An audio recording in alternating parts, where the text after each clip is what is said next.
Hi friends, welcome back to Parcham. This is Piyush, English mentor. One word substitution की series में हम discuss कर रहे थे 100 most important one word substitutions को।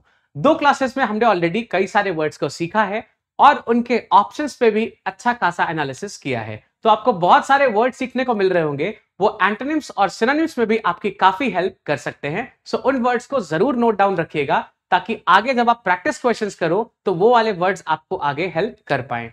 लास्ट क्लास में हमने दिए थे आपको 5 क्विज क्वेश्चंस जिसके आंसर्स आपको मुझे कमेंट में बताने थे। तो आज की क्लास को शुरू करेंगे उन्हीं क्वेश्चंस के आंसर्स से, फिर आगे डिस्कस करेंगे आज के मोस्ट इंपॉर्टेंट 21 वर्ड सब्स्टिट्यूशंस को। चलिए शुरू करते हैं आज की क्लास को और देखते हैं उन 5 क्विज क्वेश्चंस के क्या आंसर्स हैं। साथ ही साथ आप मैच करते चलिएगा और मेरे को कमेंट में जरूर बताइएगा आपके इन क्वेश्चंस में जो आंसर्स थे उनके स्कोर्स कितने आए हैं। चलिए शुरू करते हैं। फर्स्ट, आज का जो कल का जो क्विज था उसमें फर्स्ट क्वेश्चन का आंसर क्या था? फर्स्ट क्वेश्चन था अ रेज्ड पैसेजवे इन अ बिल्डिंग। जो एक उठा हुआ पैसेजवे होता है या जाने का रास्ता होता है किसी बिल्डिंग में, उसको क्या बोलते हैं? ऑप्शंस में फर्स्ट नंबर पे था वॉकवे, सेकंड पे था वॉकआउट, थर्ड पे था walk about and fourth was walk over. आपके पास में 4 ऑप्शंस थे and the correct option was option number 1, that is walkway.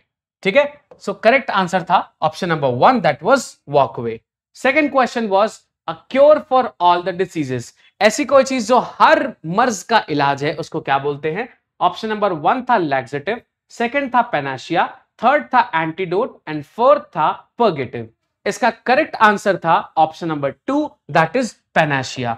हर मर्ज की जो दवा होती है यानी कि रामबाण जो होता है उसको पेनाशिया बोलते हैं। क्वेश्चन नंबर 3 था आपके लिए to be dogmatic in one's opinion. अपने ओपिनियंस में बहुत ज्यादा कट्टर हो जाने को क्या बोलते हैं? पहला था प्लेंटिव, दूसरा था opinionated, third was undoubtable and fourth was secular. इसका करेक्ट आंसर है option number 2, that is opinionated. Question number 4 था intense and unreasoned fear of or dislike. जब बहुत अनरीजन्ड कोई फेयर जो बहुत ज्यादा इंटेंस हो या बहुत ज्यादा डर होना किसी भी चीज का, उसको क्या बोलते हैं? Options were horror, phobia, fright and scare. इसका करेक्ट आंसर है option number 2, that is phobia. ठीक है, लास्ट क्वेश्चन था क्विज का excessively enthusiastic and unreasonable unreasonably excited about something. Unreasonably excited about something. तो इसके ऑप्शंस थे स्पिरिटेड, इंटरेस्टेड, फैनेटिकल या डिस्पोटिक। इसका करेक्ट आंसर है option number 3, that is fanatical. आपको इन सारे क्वेश्चन के आंसर्स को मैच करके मेरे को कमेंट्स में बताने हैं आपका कितना स्कोर आया। और कंसिस्टेंटली अगर आपके स्कोर्स इंप्रूव हो रहे हैं या फिर 4 या 5 के बीच में स्कोर है आउट ऑफ 5, यानी कि आपका वन वर्ड सब्स्टिट्यूशन का प्रिपरेशन बढ़िया चल रहा है। चलिए शुरू करते हैं आज की क्लास को, but before we start we have something to tell you. This is हमारे जो इंग्लिश का कोर्स है वो ऑलरेडी लॉन्च हो चुका है। आप जा सकते हो परचम क्लासेस की एप्लीकेशन पे, वहां पे आपको एसएससी इंग्लिश का कंप्लीट कोर्स अवेलेबल है। आप जाके उसको डाउनलोड कर सकते हो एप्लीकेशन को, वहां पे आपको एसएससी इंग्लिश का कोर्स मिलेगा। आप जाके उसको परचेज कर सकते हो और अर्ली बर्ड्स के लिए we are providing 50% discount, that is total price का 50% ऑफ हो जाएगा। तो जाके इसको अवेल करिए और यहां से आपको बहुत सारी और चीजें भी सीखने को मिलेंगी। जैसे 50 गोल्डन रूल्स में भी हमने बहुत सारी चीजें डिस्कस की थी, जो चीजें डिस्कस नहीं हुई हैं आपको इन कोर्स में वो भी चीजें अवेलेबल हो जाएंगी। इस कोर्स में स्पेसिफिकली आपको मिलेगा recorded lectures, downloadable PDFs, live problem solving sessions and detailed PYQs के डिस्कशंस। तो ये 4 इंपॉर्टेंट चीजें जो आपकी प्रिपरेशन स्ट्रैटेजी को और ज्यादा स्ट्रेंथन करेंगी, वो सारी चीजें आपको यहाँ पे मिलेंगी। आप जाके इनको इस एप्लीकेशन को डाउनलोड कर सकते हो परचम क्लासेस की और वहां से इंग्लिश कोर्स को बाय कर सकते हो। कुछ भी डाउट होता है आप कांटेक्ट कर सकते हो 9929507407 पे। कॉल या व्हाट्सएप एनीथिंग विल वर्क, या फिर आप मेल कर सकते हो parchamclasses06@gmail.com पे। इनके थ्रू आप असिस्टेंस लेके कोर्स बाय करो, सारी प्रिपरेशंस को एकदम स्ट्रेंथन करो और साथ ही फर्स्ट गो में अपने पेपर को क्लियर करो। This should be your motive. चलिए शुरू करते हैं आज की क्लास को, देखते हैं फर्स्ट कौन सा वन वर्ड सब्स्टिट्यूशन आज हमें सीखना है।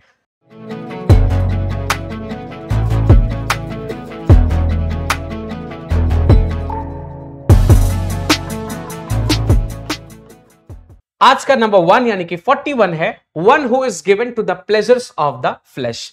बहुत सारे ऐसे लोग होते हैं जिनको सिर्फ ऐसा लगता है कि मतलब मैं बहुत खुश हो लूं, मतलब मैं बस खा लूं पी लूं ये सारे काम कर लूं, मतलब मेरे बॉडी को बहुत सारा सुख मिल जाए, यही इसी का नाम जिंदगी है। ऐसे जो लोग होते हैं इनको क्या बोला जाता है, चलिए देखते हैं। पहला है टेरेस्ट्रियल, इसका मतलब हो गया रिलेटेड टू अर्थ, तो ये बाहर हो जाएगा। सेकंड है एपिक्योरियन, एपिक्योर्स ऐसे लोग होते हैं जिनको लगता है कि बस अपने आप को संतुष्ट कर लेना, शराब पी के, अच्छा खाना खा के, कुछ भी करके अपने आप को संतुष्ट कर लेना ही एक्चुअली जिंदगी है। इन लोगों को एपिक्योरियंस या एपिक्योर्स बोलते हैं। सो करेक्ट आंसर हो जाएगा 41 का ऑप्शन नंबर 2। थर्ड है सेलेस्टियल, यानी कि ऐसी बॉडीज जो अर्थ या अर्थ से रिलेटेड हैं, अर्थ के बाहर होती हैं, उनको सेलेस्टियल बॉडीज कहते हैं, हेवनली बॉडीज कहते हैं। फिर आता है पेडेस्ट्रियन, जिसका मतलब होता है पैदल चलने वाले लोग। पेडेस्ट्रियंस का मतलब होता है पथ यात्री, यानी कि पैरों से चलने वाले जो लोग होते हैं, हिंदी में एग्जैक्टली वर्ड पता नहीं मुझे, उनको पेडेस्ट्रियंस बोलते हैं। ठीक है, तो जो पैदल चलते हैं उनको पेडेस्ट्रियन कहा जाता है। So we have terrestrial, epicurean, celestial and pedestrian. Correct answer would be option number 2, that is epicurean. Epicures क्या करते हैं, सिर्फ मांस मछली शराब ये सब चीजों से ही समझते हैं कि उनकी लाइफ एकदम सफल हो गई है। चलिए नंबर 42 पे आते हैं। We have a person who never takes alcoholic drinks. ऐसा आदमी जो कभी भी शराब नहीं पीता है या फिर कोई ऐसा ड्रिंक जिसमें अल्कोहलिक कंटेंट है वो नहीं लेता है, ऐसे आदमी को क्या बोलते हैं? बहुत कॉमन है, बचपन से सुनते चले आ रहे हैं, टी टोटलर बोलते हैं उस आदमी को जो कभी भी शराब या अल्कोहलिक ड्रिंक्स को नहीं कंज्यूम करता है। यानी कि ऑप्शन नंबर 1 है हमारे पास में एकदम करेक्ट चॉइस। अल्कोहलिक तो डेफिनेटली करता होगा, एडिक्ट किसी चीज से नशा, मतलब किसी चीज का नशा उसको जरूर होगा, किसी चीज से एडिक्टेड जरूर होगा। बैक पाइपर वो होता है, बैक पाइपर देखो बेटा एक ऐसा इंस्ट्रूमेंट होता है इस तरीके का, यहाँ पे एक पाइप होती है, ये इंस्ट्रूमेंट इस तरीके का होता है, इसको बजाने वाला ये जो सपेरे बीन बजाते हैं वो नहीं है, उसी तरीके का एक बैग होता है यहाँ पे अटैच्ड। इस इंस्ट्रूमेंट को जो बजाते हैं उनको बैक पाइपर बोला जाता है। तो बैक पाइपर वो लोग हैं जो इस इंस्ट्रूमेंट को बजाते हैं। इसका करेक्ट आंसर होगा टी टोटलर, मतलब जो ड्रिंक नहीं करते उनको टी टोटलर बोला जाता है। नंबर 43 पे आएंगे। Believe that God is in everything and that everything is God. हर चीज में भगवान है और हर चीज भगवान है, ऐसा बिलीव करने वाले लोग कौन होते हैं? पहला है अथीज्म, मतलब अथीस्ट जो होते हैं, जो भगवान को नहीं मानते हैं, वैसा कस्टम फॉलो करने वाले लोग अथीज्म, वैसा कस्टम अथीज्म कहलाता है, मतलब भगवान को ना मानने वाला, तो ये बाहर हो जाएगा। पैंथीज्म का मतलब होता है हर चीज में भगवान है और हर चीज भगवान है ऐसा मानने वाले लोग। सो आंसर हो जाएगा ऑप्शन नंबर 2, यानी कि पैंथीज्म ऐसे कस्टम को बोलते हैं। फिर आता है स्केप्टिसिज्म, मतलब हर चीज में स्केप्टिक होना, डाउटफुल होना, सब चीजों में शक करने का जो लोग होते हैं या ऐसा कस्टम होता है हर चीज में डाउट करना, उसको स्केप्टिसिज्म बोलते हैं। तो थर्ड भी बाहर है। एनिमिज्म, एनिमी या फिर आप एनिमेटेड वाला कॉन्टेक्स्ट आ जाएगा, सो एनिमिज्म इज आउट। तो इसका करेक्ट आंसर हो जाएगा pantheism, this is option number 2। Number 44 पे आएंगे। This is the state of being miserable bereft of all possessions। ऐसा स्टेट जिसमें बहुत दयालु या दुखियारी स्टेट है। possessions मतलब जितनी भी चीजें होनी चाहिए अपने पास में वो सब भी लुट गई हैं या वो सब भी नहीं है, ऐसा बहुत दयावान सा, बहुत दयावान सी स्थिति हो जाए किसी की, उसको वो कौन सी स्टेट होती है ये बताना है बेसिकली आपको। चलिए पहला है डिपेंडेंट, मतलब किसी पर निर्भर हो जाना। इसका मतलब कहीं से ये नहीं कि जो भी आपके पास होना चाहिए था वो नहीं है, तो डिपेंडेंट नहीं होगा यहाँ पे। कॉम्प्लेसेंट का मतलब होता है अपने आप में ही सक्षम हो जाना कि यार अब मुझे किसी की जरूरत नहीं है, ऐसा फील करने लगना इस कॉम्प्लेसेंट, ये भी नहीं हो रहा है। डेस्टिट्यूट का मतलब होता है एकदम बहुत ज्यादा दुखियारा, गरीब हो जाना, जब आपके पास जरूरत की चीजें भी ना रह जाए, और यही जरूरत था हमें 44 में। सो करेक्ट आंसर हो जाएगा option number 3, that is destitute. So correct answer मिलेंगे ऑप्शन नंबर 3। ओमनी प्रेजेंट का मतलब होता है ऐसी चीज जो हर जगह मौजूद हो, हर जगह प्रेजेंट हो, जैसे air is omni present, air या फिर विंड इज ओमनी प्रेजेंट, हर जगह ऑलमोस्ट ये प्रेजेंट रहती है। या यूं कह लीजिए ऑक्सीजन इज ओमनी प्रेजेंट, हर जगह पे अवेलेबल रहती है। ठीक है, सो आंसर हो जाएगा ऑप्शन नंबर 3। चलो नंबर 45 पे आते हैं। That which cannot be called back, ऐसी चीज जिसको वापस सुधारा नहीं जा सकता उसको क्या बोलते हैं? चलिए देखिए, पहला है इररिस्पॉन्सिबल, गलत हो गया ये। इररिस्पॉन्सिबल मतलब जो रिस्पॉन्सिबल नहीं है, अब इसका मतलब कहीं से नहीं निकल रहा। सेकंड इज इररिवोकेबल, मतलब जिसको वापस सुधारा या मेंड नहीं किया जा सकता है, इसी चीज का रिक्वायर्ड था। 45 would go with option number 2, तो करेक्ट आंसर में जाएंगे ऑप्शन नंबर 2 के साथ में। थर्ड है इररिडीमेबल, मतलब जिसको रिडीम नहीं कर सकते, वापस जाके उसको अवेल नहीं कर सकते हैं, वो होता है इररिडीमेबल। तो तीसरा बार हो जाएगा। इनकैलकुलेबल, जिसको कैलकुलेट ही नहीं किया जा सकता है। मतलब मान लीजिए आपने सुबह से लेके शाम तक 50 बार पैसे खर्च किए, वो भी कैश, अब ये कैसा हो जाएगा? इनकैलकुलेबल। अगर आपने गूगल पे किया है तो वो कैलकुलेट कर सकते हैं। सो इनकैलकुलेबल ऐसी चीजों को बोलते हैं। आंसर हो जाएगा इररिवोकेबल, यानी कि ऑप्शन नंबर 2। चलिए 46 देखते हैं। नंबर 46 पे, इट्स रिप्रोड्यूसिंग और मेमोराइजिंग वर्ड फॉर वर्ड। किसी भी चीज का वर्ड फॉर वर्ड आप अगर मेमोराइज कर ले या फिर वैसा ही एग्जैक्टली रिप्रोड्यूस कर दे, इस कस्टम को या इस प्रोसेस को क्या बोला जाता है? देखो, वर्बलिज्म का मतलब होता है ओरली किसी भी चीज को बोलना या रिप्रेजेंट करना, वर्बलिज्म बाहर हो जाएगा। फिर आता है वर्बोस, जिसमें बहुत सारे शब्द होते हैं, उसको वर्बोस कहते हैं। या फिर जिसमें बहुत बड़े बड़े बल्कि वर्ड्स होते हैं, छोटी सी बात को कहने के लिए बड़ा सा वर्ड। जैसे मान लीजिए मैंने इको बोलना है, मुझे बोलना है इको। इको पता है आपको क्या होता है?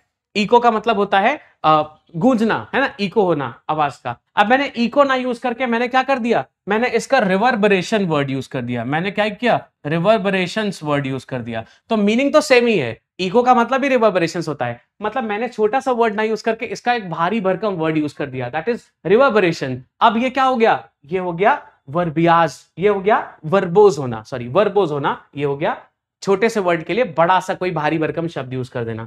वर्बियाज होता है कहने का लहजा, सो वर्बियाज यहां से बाहर होगा। वर्बैटिम होता है एग्जैक्टली शब्द के लिए जो शब्द यूज किया गया है वही वाला एग्जैक्टली यूज करना, मतलब दूसरे वर्ड्स को ना यूज करना, this is verbatim. So answer would be option number 4। ठीक है, सो रिप्रोड्यूसिंग और memorising word for word is verbatim, ध्यान रखिएगा इसको। चलो आगे 47 पे आते हैं। One who breaks the law, ऐसा कोई जो नियम को या लॉस को तोड़ रहा है, उसको क्या बोला जाएगा? अग्रेसर गुस्सा करेगा, बाहर हो जाएगा, जरूरी नहीं गुस्सा कर रहा है तो लॉस को ब्रेक कर रहा है। पॉलिटिशियंस, जरूरी नहीं कि पॉलिटिशियंस हमेशा लॉस को ब्रेक करते हैं यार, मतलब हो भी सकता है कर रहे हो, लेकिन ऐसा मैंडेटरी नहीं है कि हमेशा करते ही हैं, तो जबरदस्ती का ब्लेम इन पे नहीं लगाते यार, पॉलिटिशियंस को हटा देते हैं यहां से।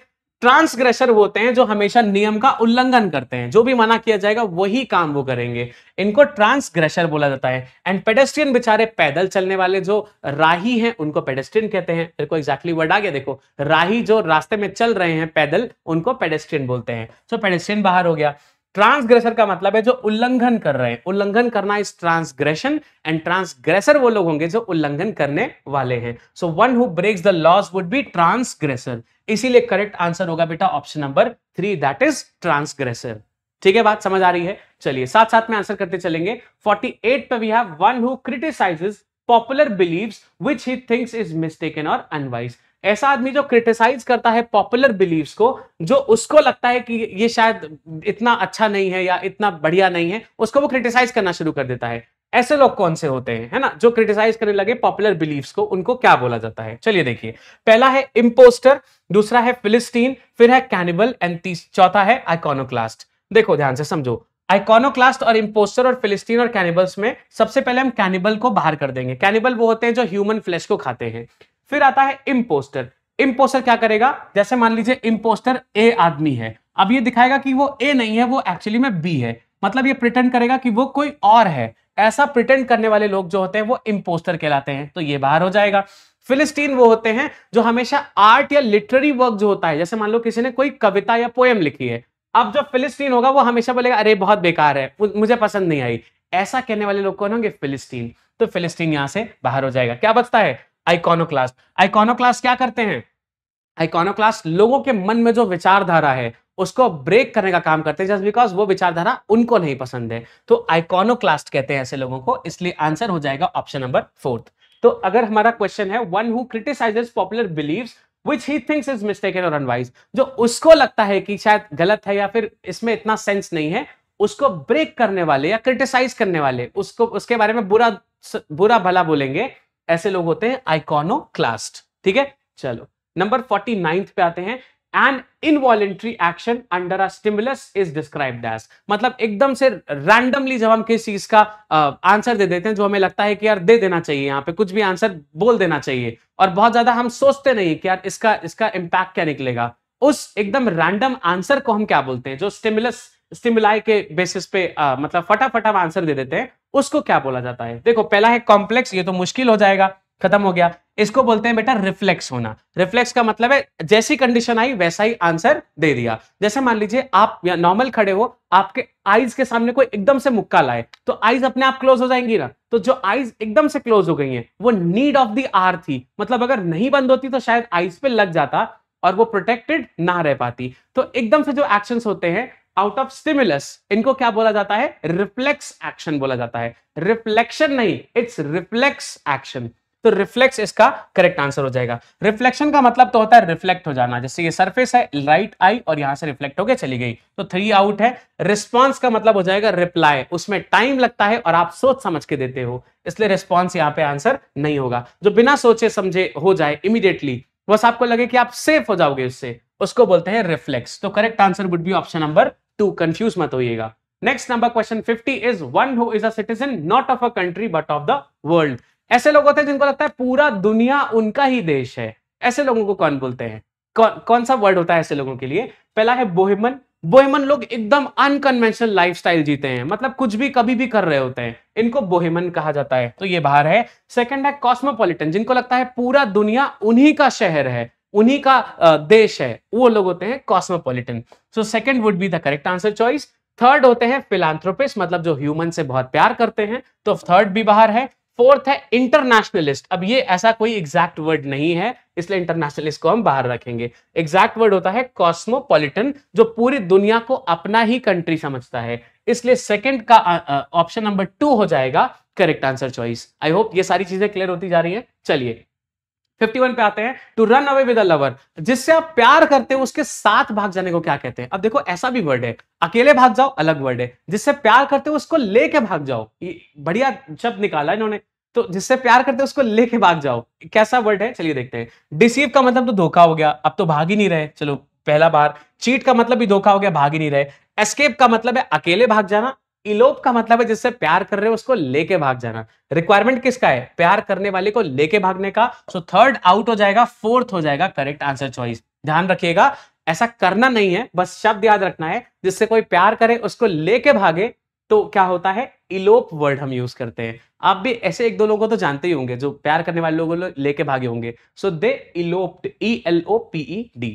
चलिए आगे नंबर 52 पे we have arrangement in the order of occurrence. जैसे मान लीजिए कोई चीज 17 जनवरी को हुई, फिर कोई चीज 19 जनवरी को हुई, फिर कोई चीज 22 जनवरी को हुई, 22 को हुई, फिर 27 जनवरी को हुई।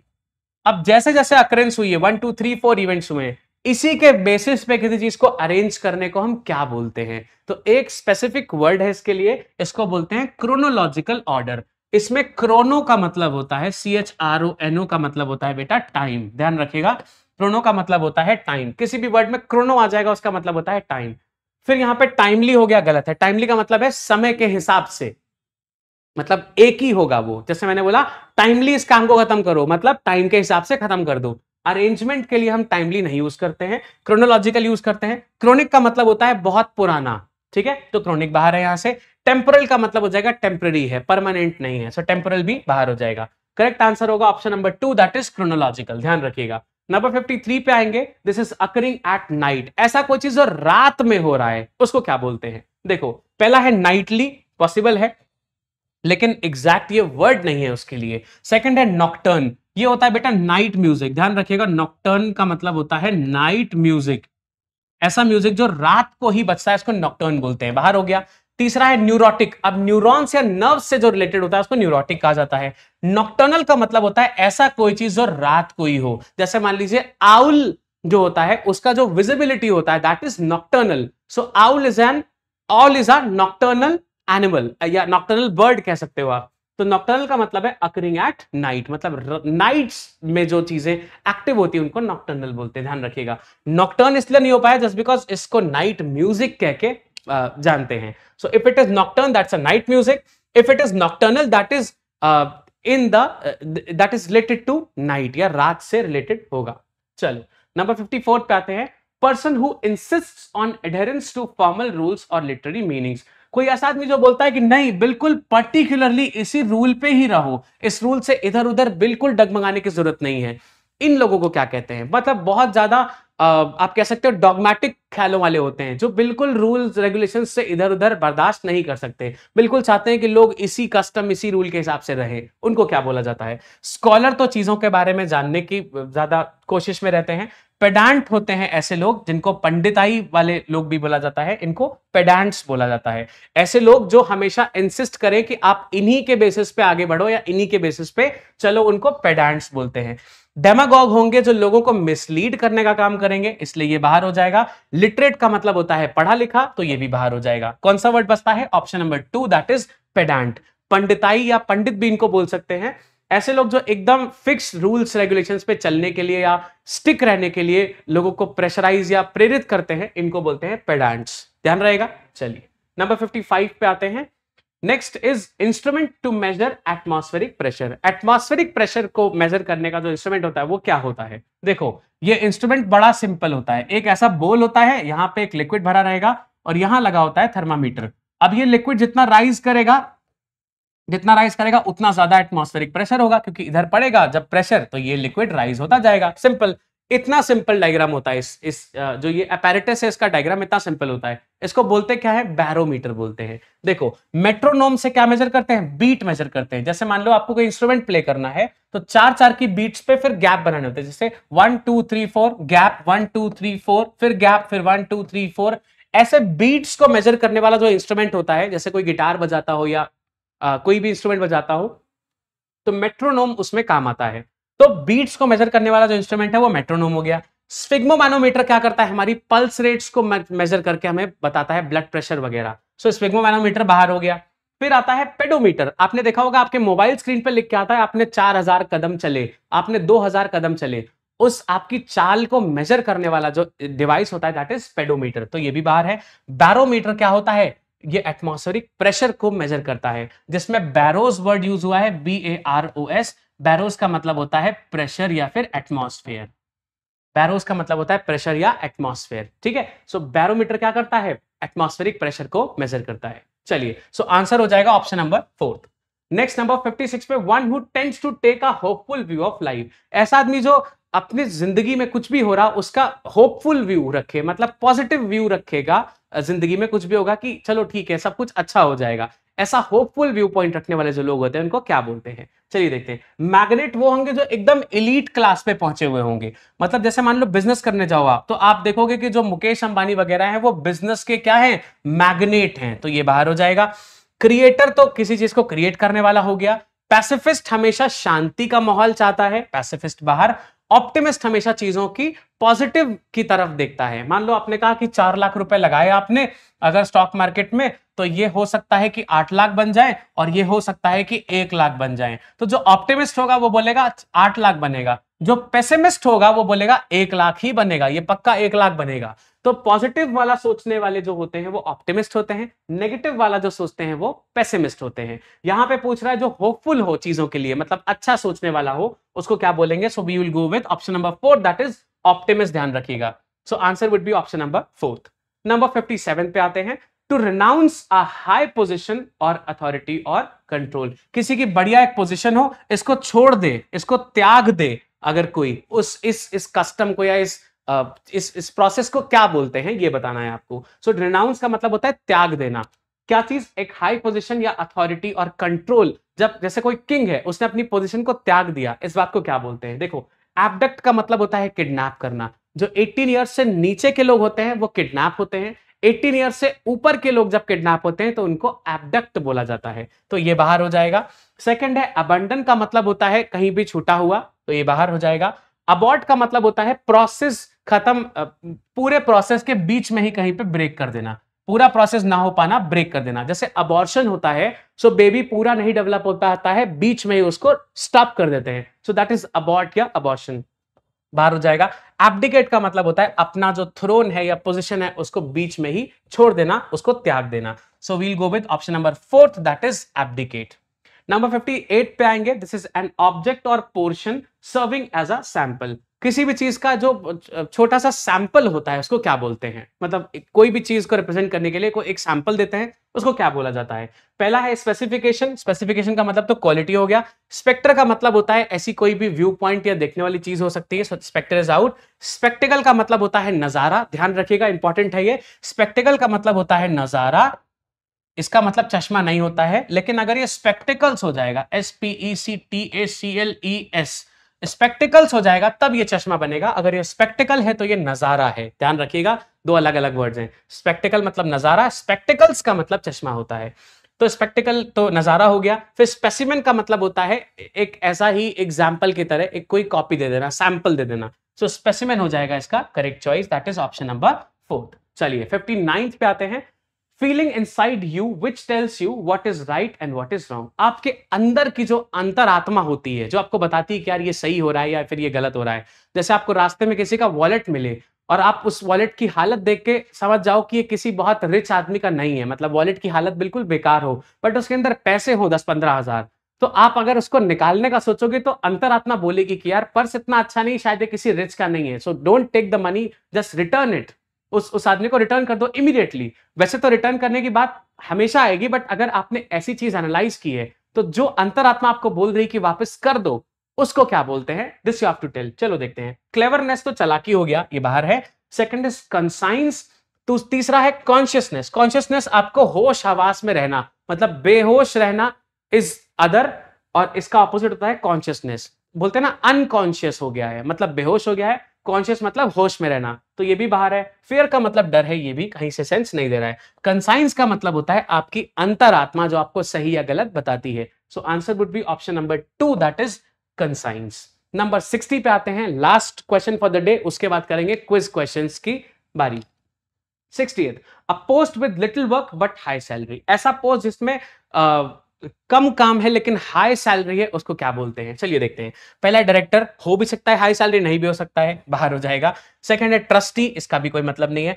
ऑम्बड्समैन बोलते हैं बेटा लेखपाल को, ऑम्बड्समैन बोलते हैं लेखपाल को, मतलब ऐसा आदमी जो चीजों का लेखा जोखा रखता है, हिसाब किताब रखता है, उसको लेखपाल बोलते हैं या ऑम्बड्समैन बोलते हैं, तो ये भी बाहर है। सिनेक्योर ऐसा आदमी होता है जिसकी हाई पोस्ट होती है, बहुत कम काम होता है लेकिन ज्यादा सैलरी होती है, उसको बोलते हैं सिनेक्योर। डायरेक्टर की सैलरी ज्यादा हो भी सकती है और काम ज्यादा होता है, हमको दिखता नहीं बट होता है, तो डायरेक्टर नहीं होगा। ट्रस्टी से कोई सेंस नहीं है, answer would B sinecure. So correct answer लेंगे ऑप्शन नंबर 4। आई होप आज के 20 वर्ड्स आपको समझ आ गए होंगे। चलिए डिस्कस करते हैं, अब बात करते हैं आज के क्विज क्वेश्चंस की। क्विज क्वेश्चंस में नंबर 1 पे है, एन अग्रीमेंट बिटवीन 2 कंट्रीज और ग्रुप्स टू स्टॉप फाइटिंग। ऐसा अग्रीमेंट हो जाना किसी 2 कंट्रीज के बीच में जिसके बाद वो लोग आपस में लड़ना बंद कर दे, उसको क्या बोलते हैं? पहला है कॉम्प्रोमाइज, दूसरा है cease fire, third is outpost and fourth is protocol. चलिए नंबर 2 है आज का क्विज का, full of criticism and mockery. बहुत सारा क्रिटिसिज्म और मॉकरी भरा हो, जिसके अंदर हमेशा मॉक करता हो, लोगों का मजाक उड़ाता हो, उपहास करता हो, उसको क्या बोलते हैं? पहला है discrimination, second is ridicule, third is satire and fourth is contempt. Question number 3 है क्विज का, to give one's authority to another. किसी की अथॉरिटी किसी और को देना, इसको क्या बोलते हैं? पहला है assign, then delegate, third is represent and fourth is designate. Question number 4 है वन हु इंटरवीन्स बिटवीन 2 और more parties to settle differences. कोई ऐसा आदमी जो 2 लोगों के बीच में आके उनके प्रॉब्लम्स को सॉर्ट आउट कर रहा है, उसको क्या बोलते हैं? पहला है neutral, second is intermediary, third is जज and fourth is connoisseur. Number 5 and last question of this quiz आज का is the absence of law and order. Law और ऑर्डर जब नहीं होता है वो कौन सी स्टेट होती है? पहला है रिबेलियन, दूसरा है mutiny, third is revolt and fourth is anarchy. आपको इन 5 क्वेश्चंस के आंसर्स मेरे को कमेंट में करके बताने हैं, एंड कंडीशन सिंपली वही रहेगी, you can not use your mobile phones. अगर मोबाइल फोन्स यूज करोगे फिर तो ये बहुत इजी हो जाएगा, so try to answer them without using mobile phones. So आज के लिए quiz questions and 21 word substitutions are up. Next class में मिलेंगे with more 21 word substitutions and in quiz questions के answers. Till then keep learning, thank you, have a nice time.